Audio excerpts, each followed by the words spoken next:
Welcome to Surrender School.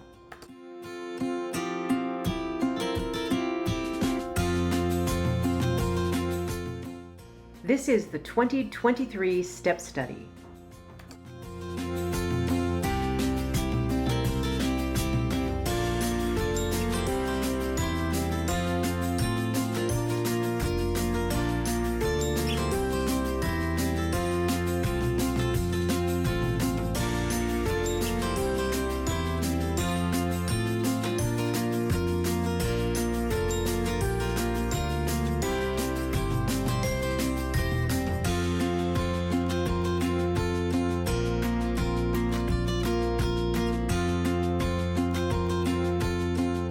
Welcome back. I am so excited. We're going to dive into step one today. And I thought Lori did a fantastic job talking about step one and making it really meaningful and very accessible to us.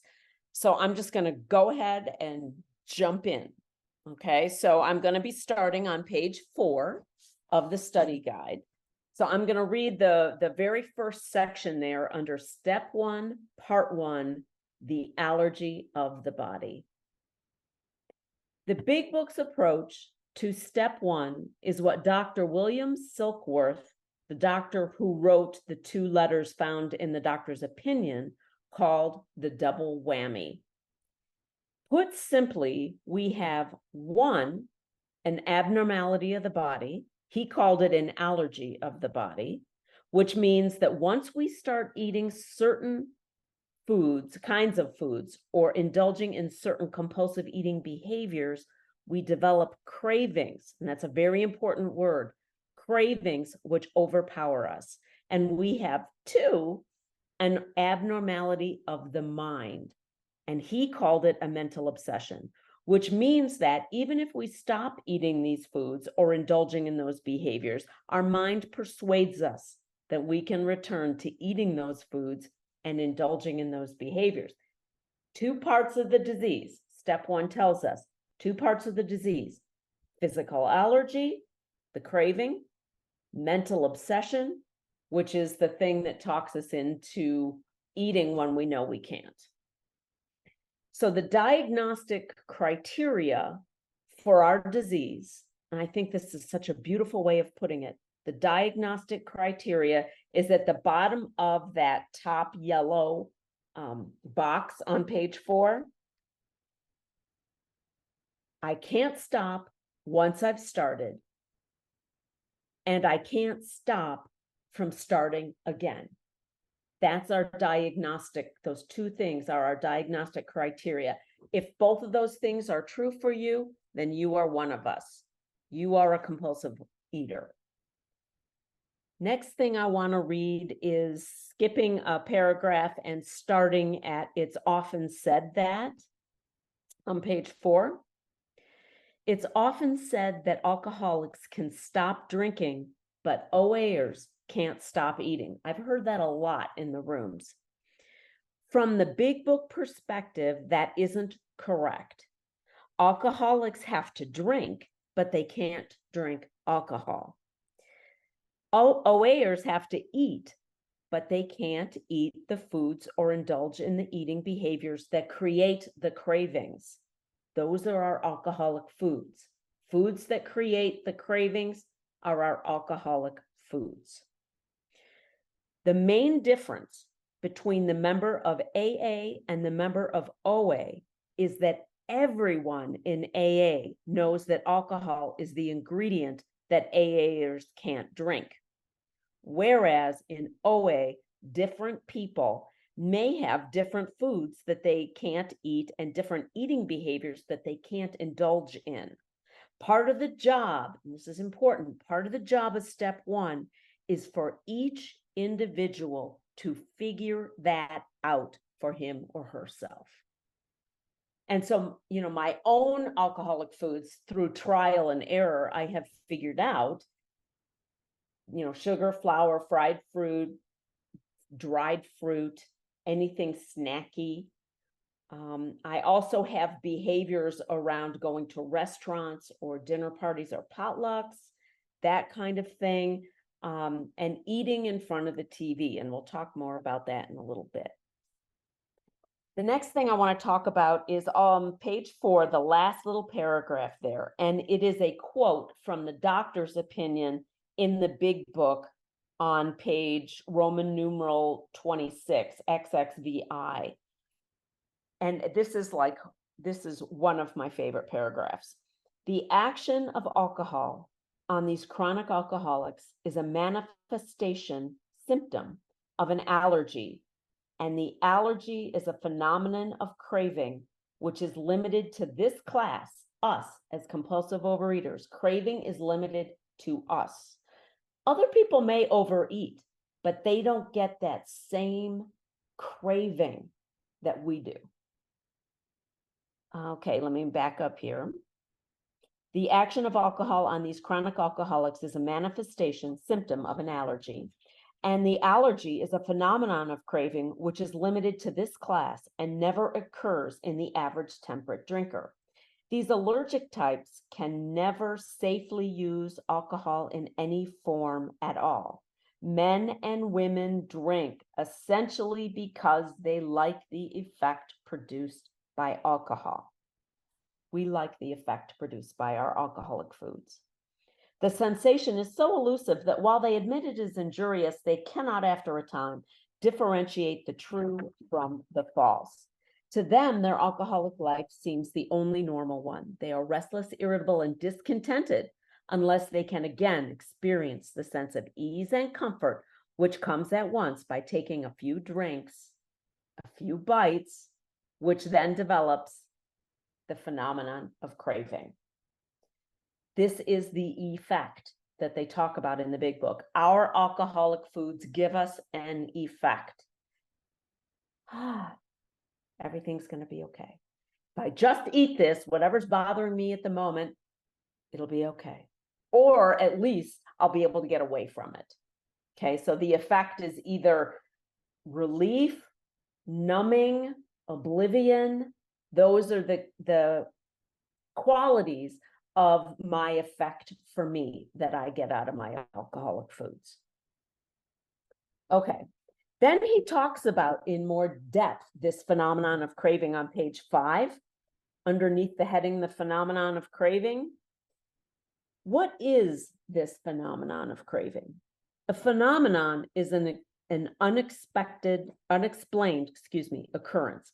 It is something that happens for which we don't have a clear explanation. We can describe it, we just don't know why it happens. The phenomenon of craving is a craving that can't be explained. It just happens. There may be biological reasons for the craving, and there are. And we know that there's a lot of research on why some people become binge eaters. But the concept of the phenomenon of craving puts the emphasis not on explaining it, but on making it obvious and powerful.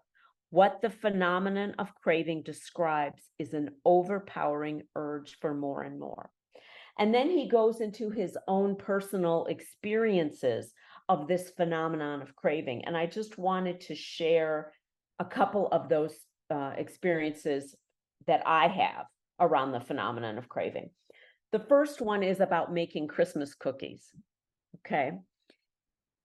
The phenomenon of craving is so clear to me because I begin to eat the Christmas cookies even before the dough is fully formed. I am starting to eat once I mix the butter and sugar. That's all it takes for me. And the phenomenon of craving begins. And then I eat more of the dough, and I eat more of the dough. And then I cut them out and I put them on the little tray, and then I decorate them before I stick them in the oven, and I'm eating the decorations. I get them into the oven, I get them out, I get them on the cooling trays, and I'm starting to eat, and I'm starting to eat. And what happens? What happens? I have to make more cookies because I've eaten too many of the cookies and the dough, and the whole cycle just repeats itself over and over and over again. And when making Christmas cookies, I cannot stop that phenomenon. The other phenomenon of craving for me, the other example that I wanted to share with you guys, is that when I'm active in my disease, I know the phenomenon of craving so well for me that I would try and get everything done in the morning, everything important that was done in the morning before I started to eat, because I knew what would happen with the phenomenon of craving. I wouldn't get anything done the rest of the day. And I would have to, and I knew that more eating would happen and more eating would happen, and I would get less and less and less done. That is a horrible treadmill to live, but I knew enough of my own phenomenon of craving that I tried to manage it, which is pretty funny. But those are two examples of my phenomenon of craving. And Lori goes through his own. The next thing I want to read is on page 6. And that is toward the top. It's within the paragraph that starts, notice how different, on the right there, toward the top of the page. The big book clearly says that quantity is not the defining characteristic. The defining characteristic, it says, is at the very least the inability to stop once the indulgence begins. It's not the volume, it's the inability to stop once you start. That is the craving. It's not how much you eat, it's that you can't stop. Okay. Compulsive overeaters or alcoholics might be able to limit their number of binges or even the quantities they consume. The real question is whether they get the phenomenon of craving once they start. This explains why some diets and some diet programs work for others and not for people like us. They are not compulsive eaters, at least the way the big book defines it. Diets give back binge foods in moderation after the weight is lost. That's why there are so many lifetime members of Weight Watchers that go back and go back and go back, because they get their binge foods back and then they gain all their weight. They can't moderate. You can't moderate your alcoholic foods. By definition, that's what an alcoholic food is. Many people can eat those binge foods in moderation, but we can't because of the phenomenon of craving. And quite frankly, that's how I tell if a food is an alcoholic food or not. When I eat it, do I crave more?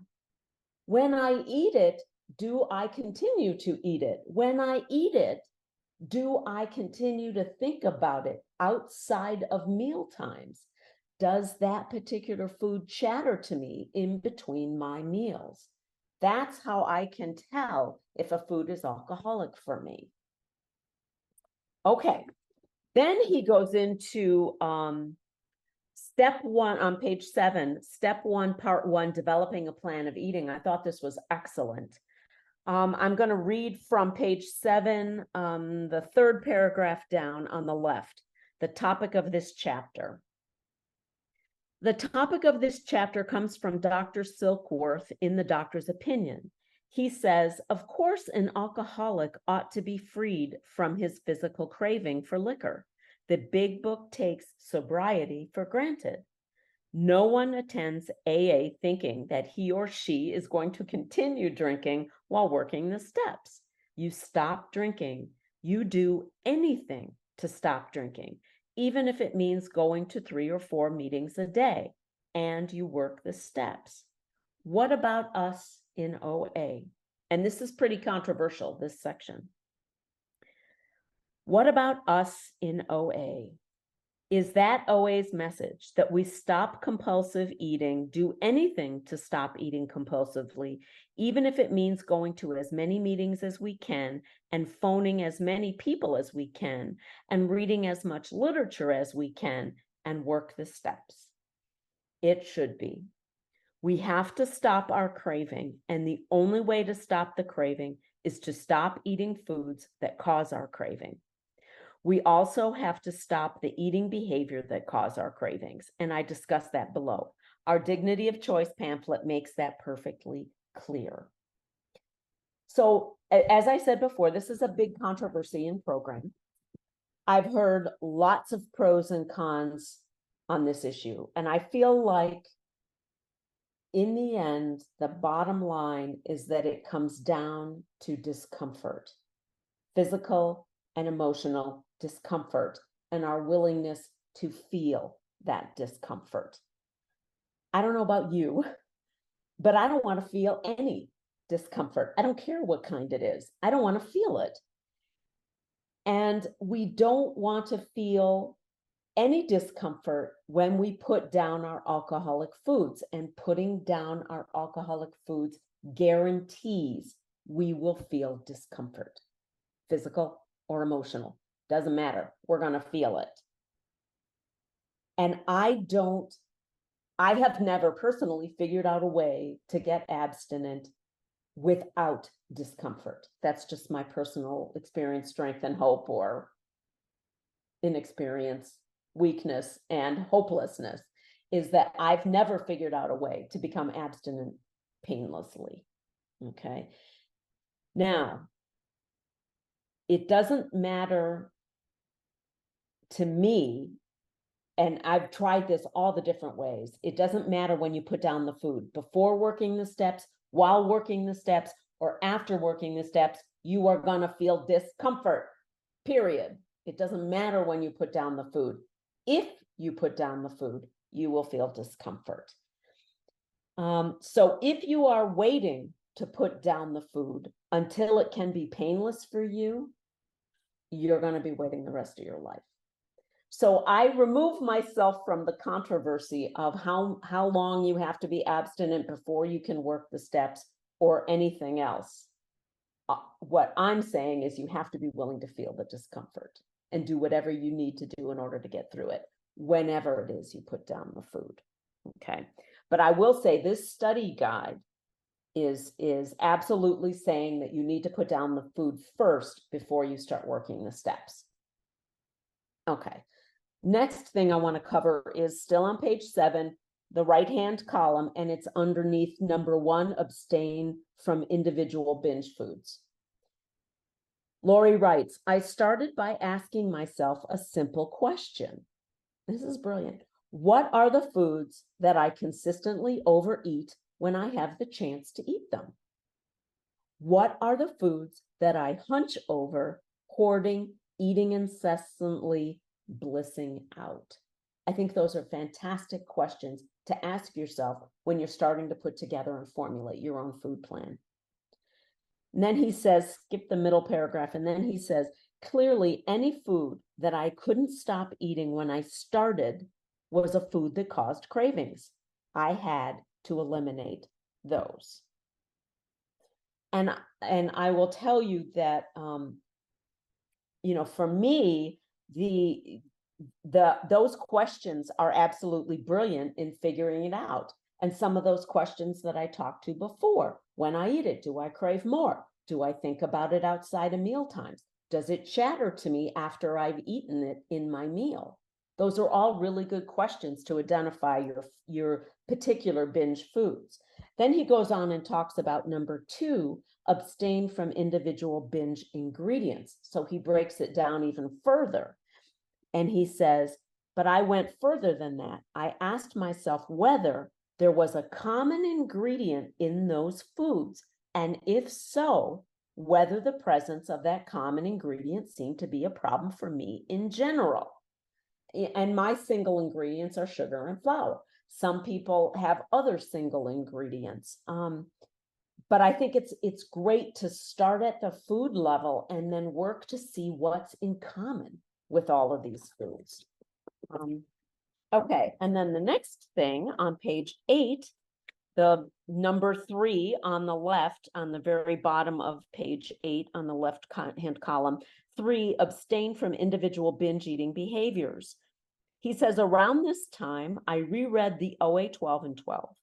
On pages 2 and 3, the book mentions not simply binge foods, but also eating behaviors. He says, that got me thinking. I started to analyze my eating behaviors. Clearly, I was eating more than my body needed since I was still fat.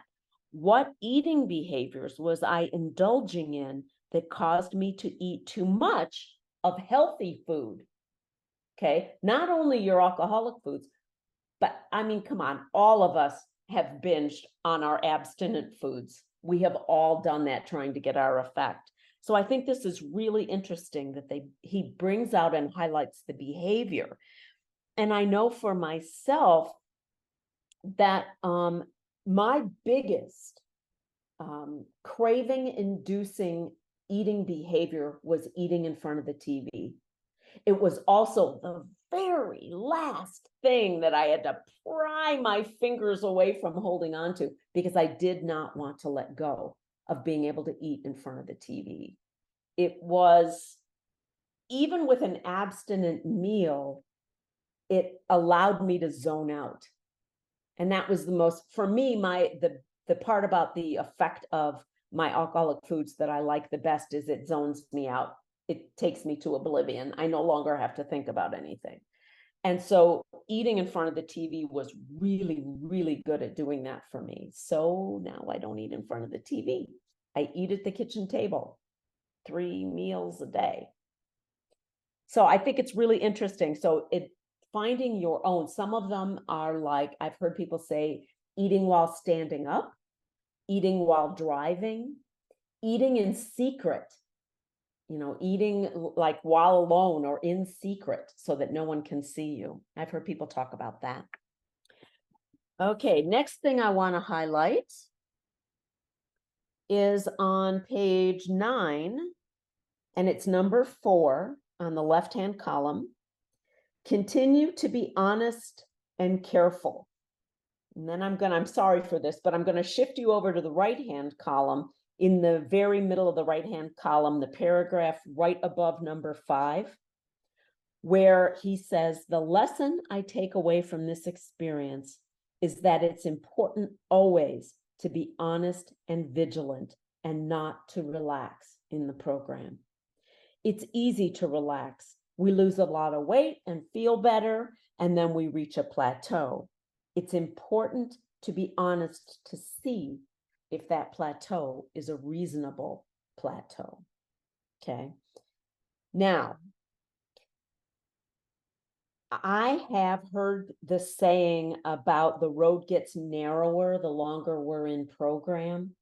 And I think that's true. And part of that is the progression of our disease. And the other part of that is we're just getting older and the needs of our bodies change. And therefore the road gets narrower as well.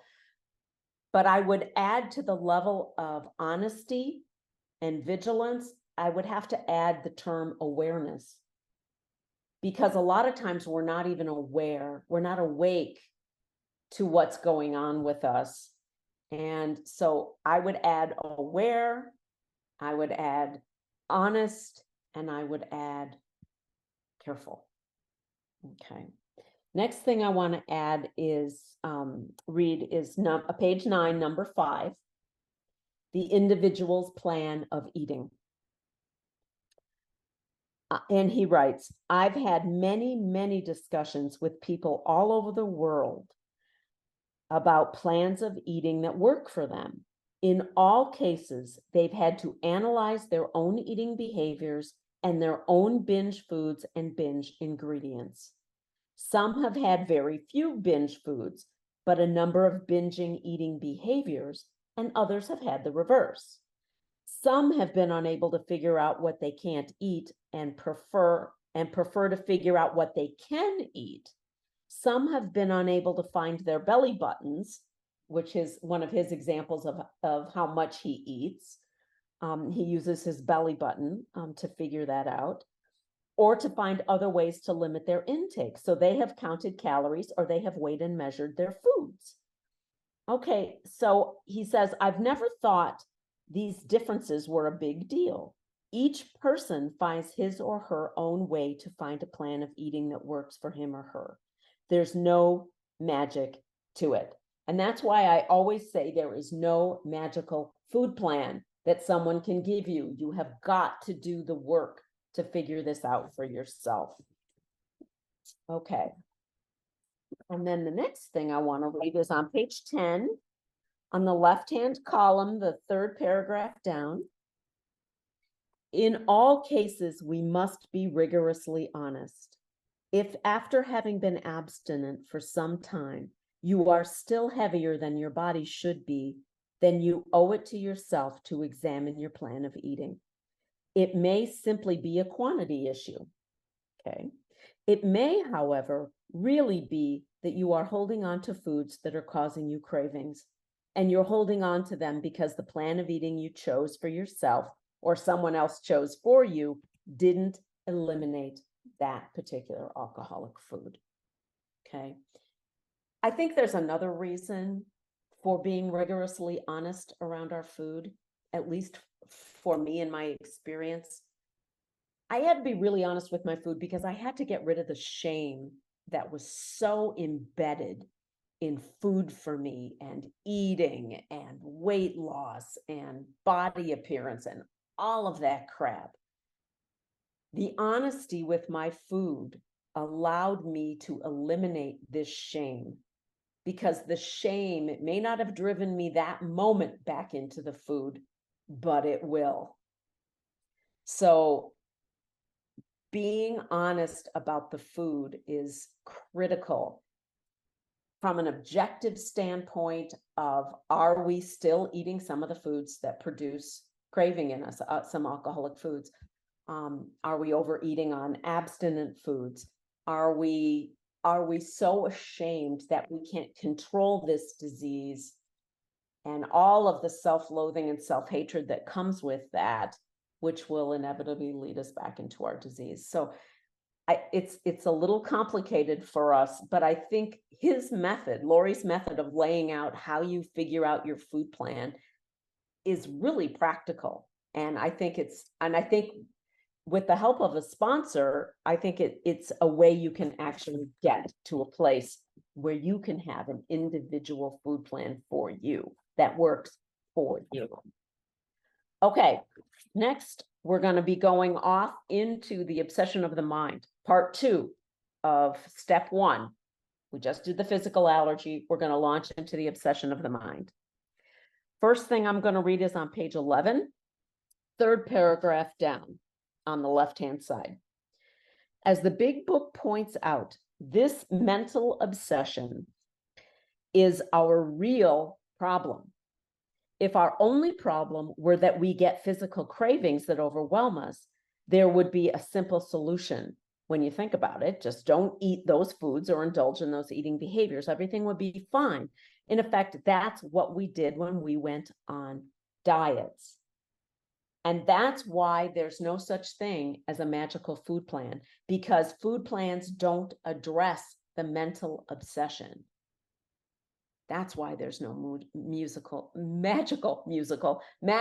food plan, is because food plans by themselves only really deal with the physical allergy. They don't deal with the mental obsession. And the big book tells us the mental obsession is our real problem. That's our real problem. Okay, and he talks about that, he explains that and goes into it a little further. The right-hand column of page 11, and it's in the big book quote there, the last paragraph, where it says, these observations would be academic and pointless if our friend never took the first drink, thereby setting the terrible cycle in motion. Therefore, ding, ding, ding, here it is. The main problem of the alcoholic centers in his mind rather than in his body. And Lori says, why do we keep going back? What gets us to eat the first bite? Well, one thing that's obvious is that virtually every diet and every book on losing weight, and many doctors and dietitians and nutritionists whom we consult, all seem to say that once we have lost our weight, we can go back to eating all the foods we used to eat, but this time in moderation, which of course by definition is impossible for us. It's just a matter of willpower. Or maybe they phrase it as won't power. They can't imagine why we would eat in large quantities again. And this is because a lot of the folks out there do not understand the physical allergy. They don't understand the phenomenon of craving for us. They figure, I mean, I don't know what they think the trigger is for us to overeat, but if it were simply moderation, wouldn't we have done that a long time ago? So sometimes the folks that try and help us, the professionals that try and help us, they just don't have an understanding of the physical allergy and the phenomenon of craving. A little bit of our alcoholic food always leads us to more, period. End of story, or else we are not compulsive eaters if it doesn't lead to that.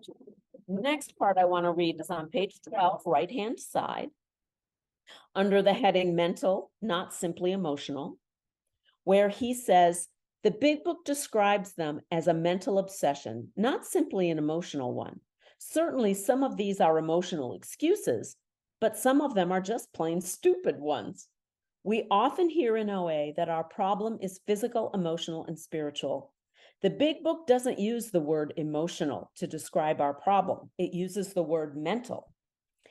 That's because our reasons for returning to the food are often just insane and sometimes don't depend on how we're feeling at all.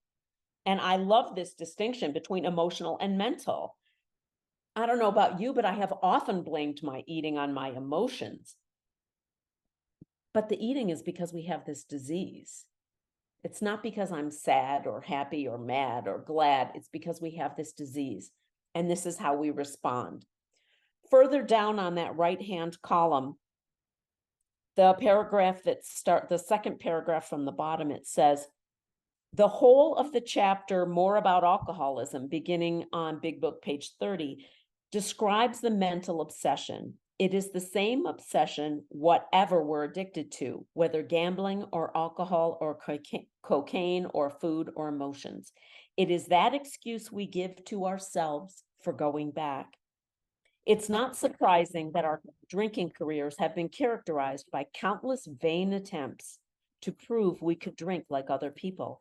The idea that somehow, someday, he will control and enjoy his drinking is the great obsession of every abnormal drinker. The persistence of this illusion is astonishing. Many pursue it into the gates of insanity or death.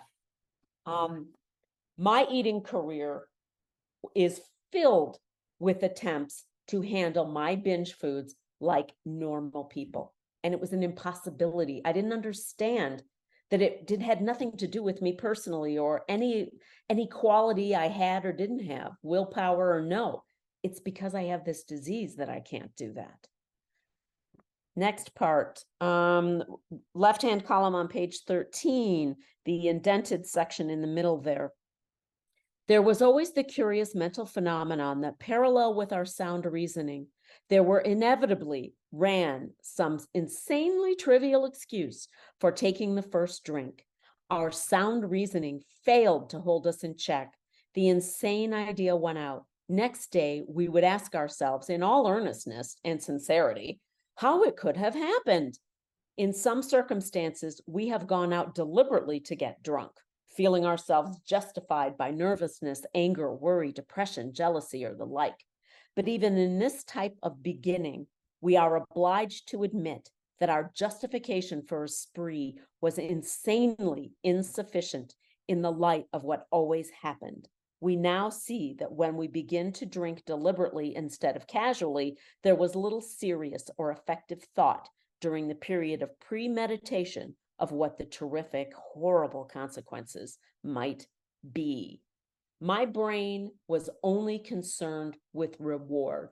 It was not concerned with consequences. Okay? My brain doesn't care. My disease doesn't care about the consequence. It only wants the effect. Okay? I think this is the last thing we're going to talk about. The double whammy, the right side of page 13. The first part of our addiction is that we are powerless over food. We get uncontrollable physical cravings when we eat certain foods or indulge in certain eating behaviors. This is the allergy of the body. The second part is that we can't manage our lives in relation to our powerlessness over food. We get mental obsessions that send us back to those foods and those eating behaviors that we know will cause us the uncontrollable cravings. This is the obsession of the mind. We have what Dr. Silkworth called the double whammy. We can't stop once we've started, and we can't stop from starting again. We're doomed. That is step one, the realization that we are doomed. And we're not doomed because of our allergy of the body, but because of our mental obsession. And we begin to realize that the only solution that will ever work with us is something that gets rid of our mental obsession. And we know we can't do it by ourselves because we can't stop the thinking that sends us back. I love the phrase double whammy. It describes my disease perfectly. And the most interesting part of this section, I feel like, is where he says, we're not doomed because of our allergy of the body. We're doomed because of our mental obsession. That's why diets don't work, because they only address the physical allergy. This program, our higher power, emotional sobriety, those are the things that address the mental obsession. That's all I got for this week. I will tell you next week, Lori will be doing step 2, and the homework is pages 15 through 19 in the study guide. So Linda, so far I have one question, and it is, could you explain the belly button thing? Okay, that was one of his ways that he determined the amount or volume that he was going to eat. He doesn't weigh and measure. What he does is he like imagines and feels where his belly button is, and he eats up to a level of fullness of his belly button. I don't have that level of physical awareness. I can't do that. I wish I could, but I can't do that. I don't have that level of physical awareness. So I do weigh and measure for myself. I don't weigh and measure vegetables because those don't produce a phenomenon of craving in me. So, but I do measure my fruits, my fats, and my proteins because I can't find my belly button. But that belly button reference was in reference to his story of the way that he determines the volume or the amounts that he eats. If we can't stop once we start, how are we able to manage a food we realize needs to go? Excellent. So essentially what we're talking about, alcoholics go through detox, and I think compulsive overeaters and food addicts go through their own kind of withdrawal detox. And that's kind of, I think, what he was referencing when he was saying, you do whatever you need to do in order to not eat those foods.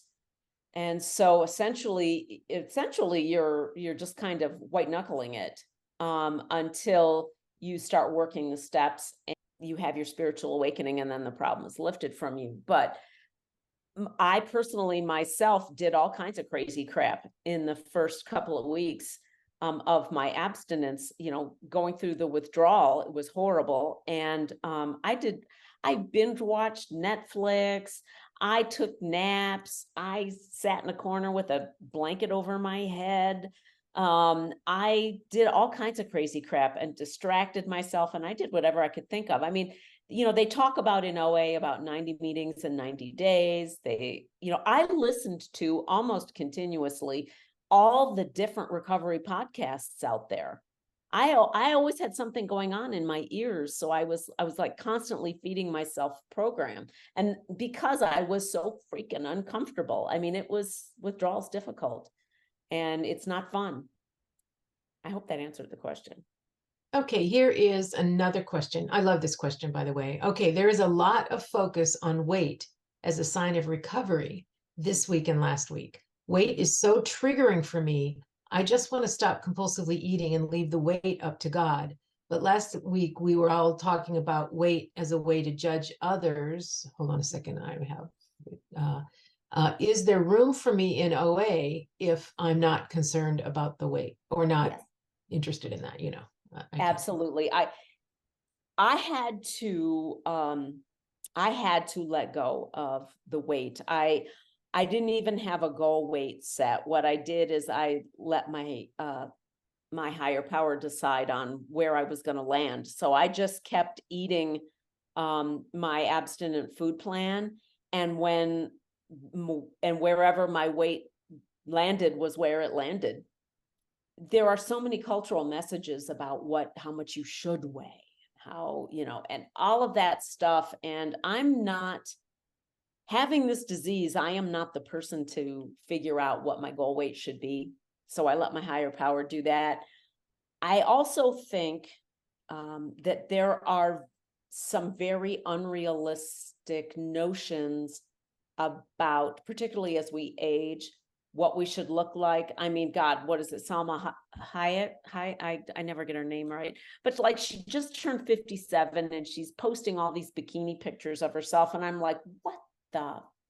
I mean, no, that is not how a normal 57-year-old's body looks. So I think we're really skewed in the way that people look at their bodies. And I have to turn that stuff over personally. I am not in charge of that. So I only weighed once a month during weight loss, because all of that's very triggering for me. And there are people that come into this program that absolutely are compulsive eaters, yet they don't have a weight problem. But living inside of their head is just as torturous as living inside of our heads that do have a weight problem. So I don't think it can be simplified down to just weight. It's a very complicated issue. I measure my own recovery by where I am in my head. Is there chatter? Is there food chatter in there? Am I food neutral? That's how I measure my own recovery. Okay, thanks, Linda. And here's the next question. Is there a difference between a food addict and a compulsive eater? Do both need to identify? In my mind, no. And then it says, do both need to identify their alcoholic foods and behaviors and abstain from them? Yes. So in my mind, there's really no difference. It's just that different people in different programs call themselves different things. And so I try and use the two words to be inclusive. I don't see any difference between the two of them. And yes, both of those need to identify their alcoholic foods and find a food plan that can be free of those alcoholic foods. Yeah. So here's another question. It says on page 6, first paragraph. So let me go to page 6, first paragraph. Page 6, first paragraph. And she says, notice how on page 6. Mm-hmm. Do you see it? Okay, it says notice how on page. Oh, notice how different this is from. Oh, yes, I do see it. Yes. And then she says, can you explain that better? Not sure I understand. Okay.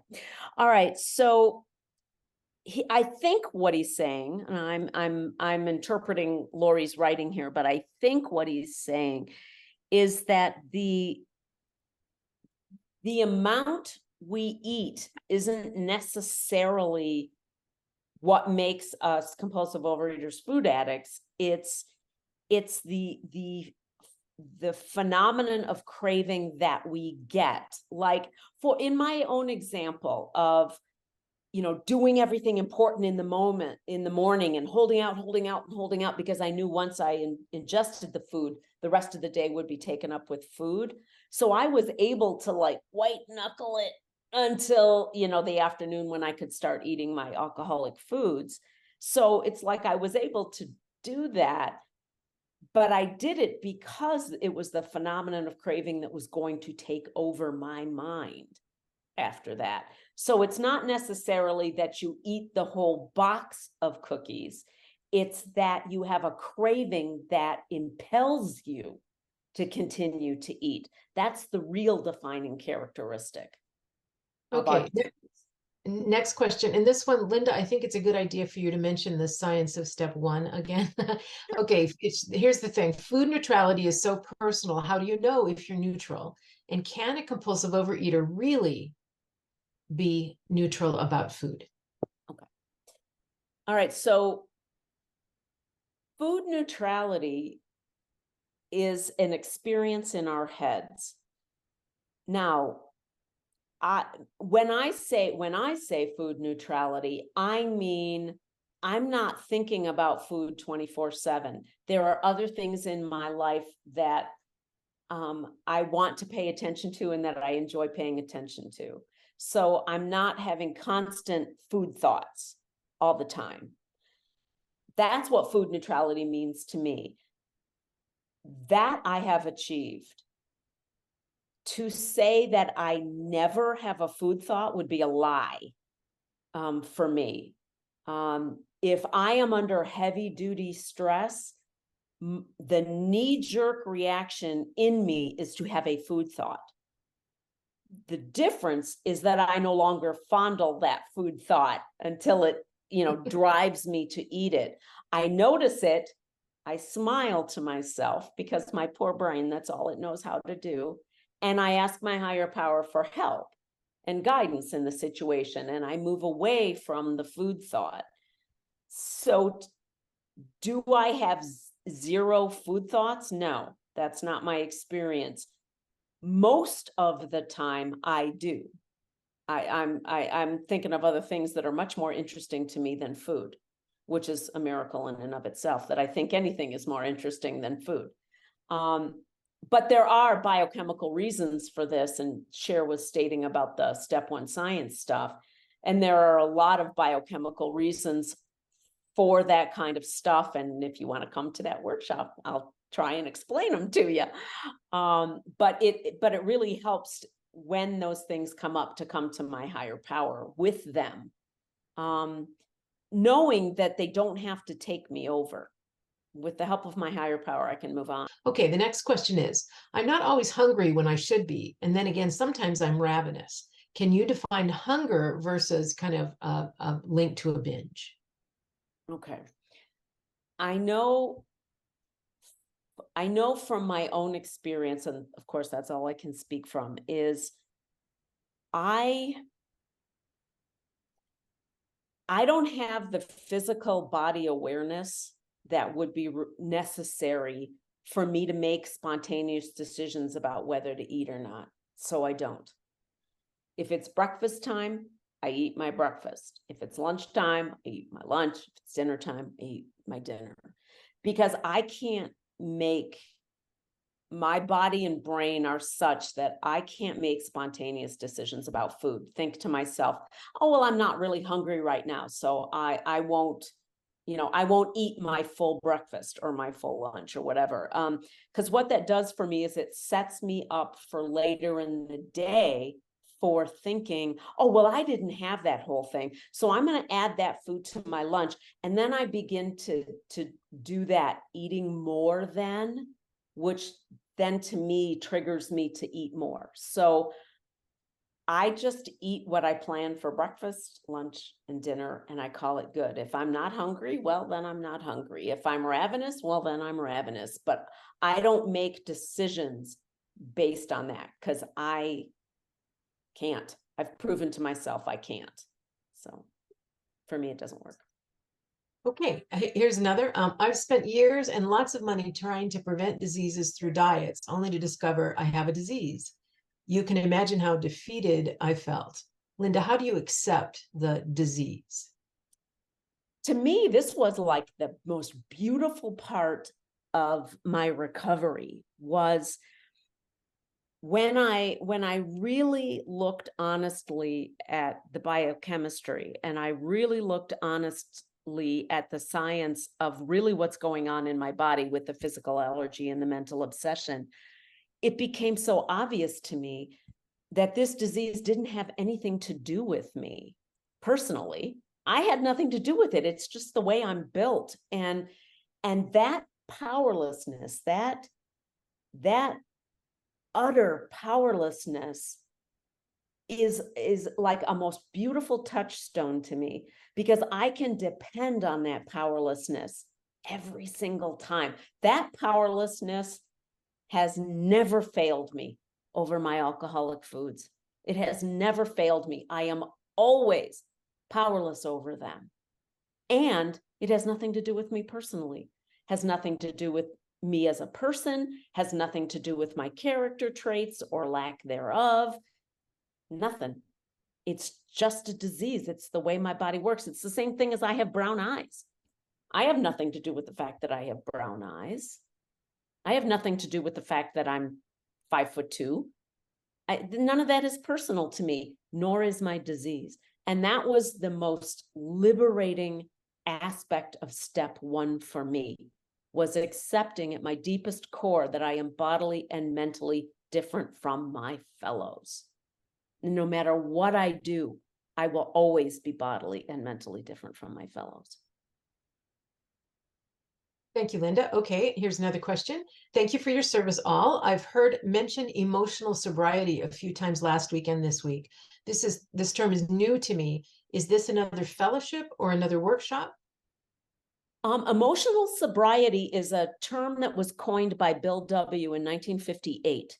He wrote an article in AA's Grapevine magazine called Emotional Sobriety, the Next Frontier of AA. And he felt like emotional sobriety was kind of the next level of recovery for people. We stop using our substance, and then so we become physically sober, and then we work through the steps and working, further working 10, 11, and 12, and we become emotionally sober. So if you Google Bill W. emotional sobriety Grapevine article, it'll come right up for you and you can read it. And we did a book study on Dr. Alan Berger wrote a book about the 12 essential insights of emotional sobriety. And we did a book study on that book. And that is on the website, and you can find that. It was a really wonderful adjunct for me, for my own recovery, the emotional sobriety work, because to me, what the emotional sobriety work is working each step at a deeper and deeper and deeper level. The steps in emotional sobriety go together like this for me. And I want to add, when we looked at the Alan Berger emotional sobriety book, it was through the lens of 12-step recovery. So Linda was the leader of that, and she looked at it from the perspective. Many of you that are here went through the emotional sobriety workshop, and it was like it was awesome. I have to say, it was really good. It is out there, including the videos. So all you have to do is not the book study, but next to it, you'll see where it says, or not the step study, it'll say book studies. And you can find it there and go and watch those videos and read the book. I think it will be well worth your time. And then another question, I heard someone mention emotional sobriety sponsors. We have a link to the Friendly Circle of Berlin. They have a lot of emotional sobriety meetings, and they have emotional sobriety coordinators for sponsors. Let's go ahead and close this meeting and then stay on if you'd like to share or listen to shares. So we're going to close with the Serenity Prayer. God, grant me the serenity to accept the things I cannot change, courage to change the things I can, and wisdom to know the difference. All right, so Joy, if you want to stop recording, we will open it for share.